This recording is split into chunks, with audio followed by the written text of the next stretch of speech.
Welcome to another meal plan for vegan satisfaction video. If you don't know me, my name is Hannah McNeely and I make a lot of videos about going vegan, making your vegan journey, your vegan lifestyle effortless and sustainable. I've been vegan for 16 years, but I'll say that the first 6 years were one big struggle bus. So if you're there, I feel you, I have been there. We live in this world that doesn't actually support our being vegan. They don't really want us to be vegan in this world, right? It's not openly supported, and that's why it might be a transition, and that's okay because perfection is not the point of being vegan. It's about so much more and about something so much deeper. And anyway, if you're new here, welcome.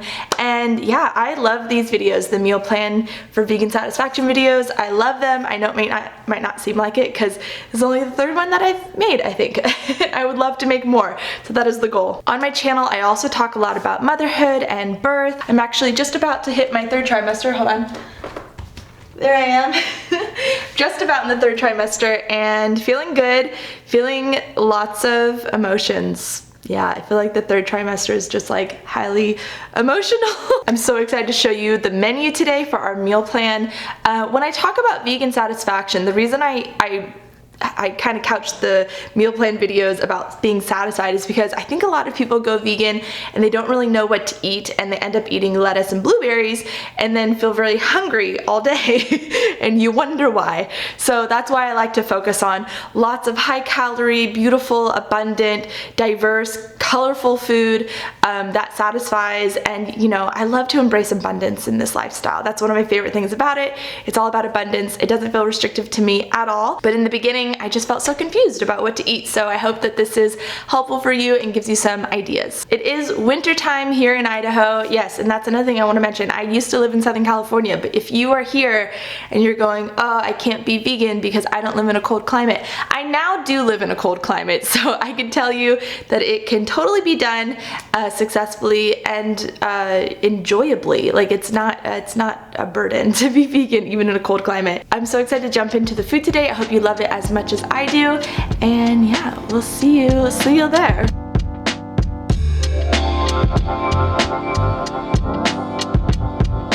Today we're starting out with my absolute favorite breakfast lately. I've talked about it before. It's essentially a dessert because it tastes just like pudding, but my son and I call it sweet potato breakfast, and you absolutely have to try it if you're in a cold climate and need some new ideas for warming breakfast. The only real time-consuming part of this is that you need to bake your sweet potatoes first and get them nice and soft and sugary. I don't recommend boiling the sweet potatoes to make it faster. It just will not be as yummy, trust me. But hey, heating your oven will warm up your house on a cold morning. Just bake your sweet potatoes at 425 for about 30 minutes. It really depends on how big your sweet potatoes are, but essentially you want them very soft and you want the sugar spilling out of the skin. And also, PS, you can totally batch bake your sweet potatoes to make things faster in the morning. When the sweet potatoes are cool enough to handle, put the flesh in a food processor or blender. And of course, make sure you save your sweet potato skins for your bag of frozen veggie scraps to make veggie broth later. Go ahead and add in your warming spices.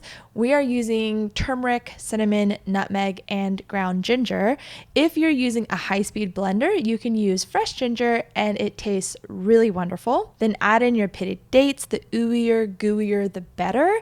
If you only have access to dry dates, you can soak them in a bit of water first to soften them, and then add in your almond butter. Other nut butters may work well here if you can't use almond butter, but I don't recommend peanut butter because it has a really particular flavor profile. And then also, hey, can someone try this with tahini for me? I feel like that would taste really yummy. And then add in your plant milk. I prefer soy, and then blend it up until it's a pudding-like consistency and put on your favorite toppings. I really like using pecans and dried coconut.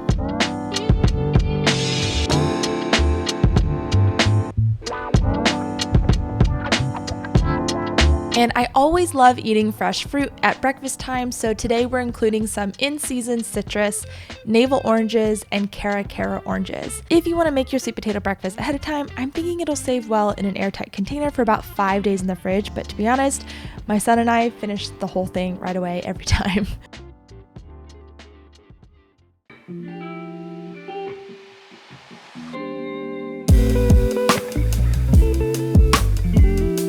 Okay, let's move on to snack.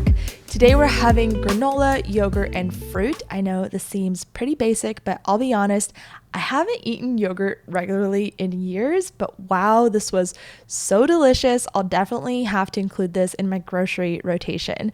I got this Cocoa June unsweetened yogurt from Whole Foods because I saw my friend posting about it, and I regret to inform you that it was absolutely delicious. And I regret to inform you this because this is not a cheap yogurt. It's actually very expensive, but fear not, there are many other plant-based yogurts out there that are more affordable. I just recommend trying to find one without added sugar. But yeah, this Cocoa June yogurt was so good that I actually think I might start budgeting for it just so I can buy it every week. Because this yogurt isn't sweetened, I'm adding some maple syrup to it, and then some homemade granola on top, and then some incredibly sweet pineapple and frozen cherries. Maybe it's a pregnancy thing because I am pregnant right now, but wow, I want to eat this all the time. So good and satisfying. For lunch today, we're making some hummusadillas with a twist. First, let's elevate our homemade hummus a little bit by adding in some herbs like dill and green onion. You can also use cilantro or parsley or even rosemary, whatever is calling to you. Adding fresh herbs to your hummus is an amazing way to get even more diversity into your day.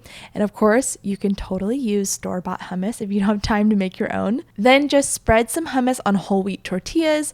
This is what you're using instead of cheese. And I know you're looking at this going, that can't be nearly as good as regular quesadillas. It cannot taste the same.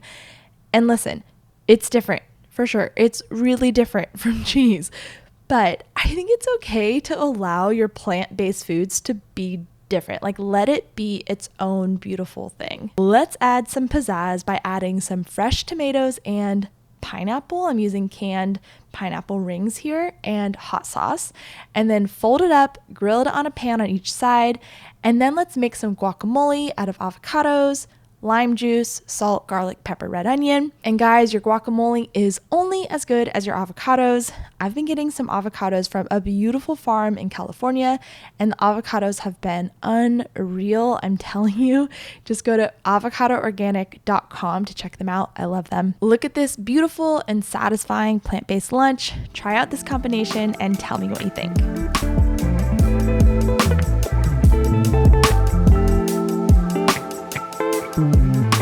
We are making something really simple for dinner time because sometimes dinner time can be a big, scrambled, stressful time. So let's start by making a simple, big, beautiful, colorful salad.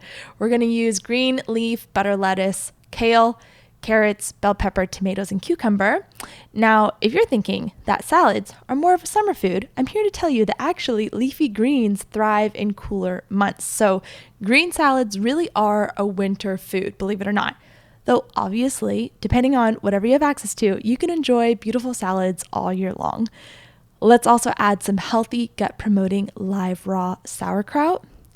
And we're going to make a tried and true dressing, one I've been making for years and years and years. Get yourself some tahini, which is just sesame seed paste. Cut it down with a tiny bit of water at a time and stir it together until you get the consistency you want.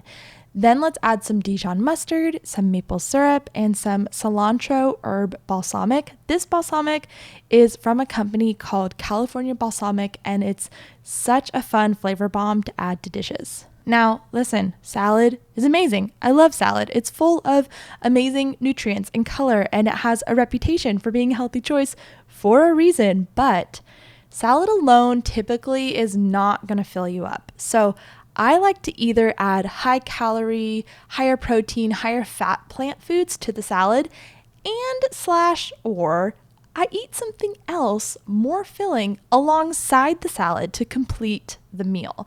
Tonight we're having leftover soup. This is the white bean chili from my ebook, Everybody Loves Food. And this soup, guys, is so freaking delicious and satisfying and filling. Wow. And by the way, anytime I make this soup for someone, they are equally freaking out because it's so, so good. And the reason I'm showing leftovers here is because I don't want to give this illusion that I'm in the kitchen cooking all day long as a satisfied 16-year vegan. I love using leftovers as a convenient way to get wholesome food without being a slave to the stove.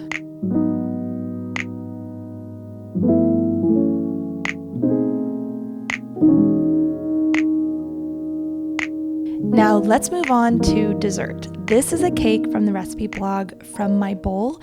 You guys know I'm a big fan of wholesome treats, and by that I mean desserts that are not made from ultra refined flours, sugars, and oils. I love keeping things really simple with dates and almond butter, or treats made from oat flour and sweetened with maple syrup, things like that. This is what I generally gravitate towards because they taste delicious and I feel great after, no matter how many I choose to eat. But I also like to give a realistic picture of what it looks like to eat whole food plant-based most of the time. So today we're making a decadent orange cake with olive oil. This cake was so delicious. It is perfectly sweetened and the orange, almond, and vanilla flavors go so well together. I'll definitely be making this again, especially for an occasion like, I don't know, having friends over for tea or something fancy like that. I've linked this recipe below so you can make it too. From My Bowl is one of my absolute favorite recipe blogs. Definitely check her out. So yeah, this cake has refined flour, refined sugar, and olive oil, things I don't eat on a regular basis. But look, it's not about perfection, right? And this is such a big part of my message. For so many years, I was obsessed with perfection in my vegan diet and purity and just eating so perfectly clean, and that really just resulted in stress and heartache and feeling like a failure. So here's an important reminder. You could eat the cleanest diet, quote, cleanest diet 100% of the time and feel like you're doing everything, quote, right. But if you're feeling stressed about food or not really enjoying your life because you feel so restricted, that's not healthy either. Our mindset is so incredibly influential, it's amazing. So by the way, if you're trying to go vegan for the first or fifth time, or if you're already vegan but feel like you could use more support to embrace a more whole food lifestyle, I'm hosting a totally free masterclass just for you. It's called How to Make Your Vegan Lifestyle Effortless. Just click the link in my description box of this video or go to my website to find the link so you can sign up and join us. I hope you enjoyed this free masterclass as much as so many other people have. I've already been receiving so many amazing messages like this one, and yeah, I hope you love it.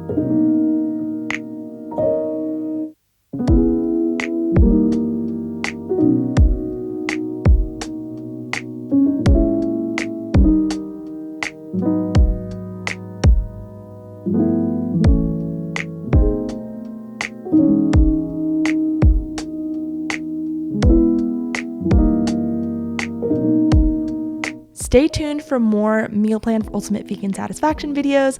I would love to make more of these because I think they can help you see sort of how to build your meals so they are nourishing and satisfying, and also just serve as a reminder to eat enough, embrace abundance, and love your food. All right, I'll see you guys in the next video.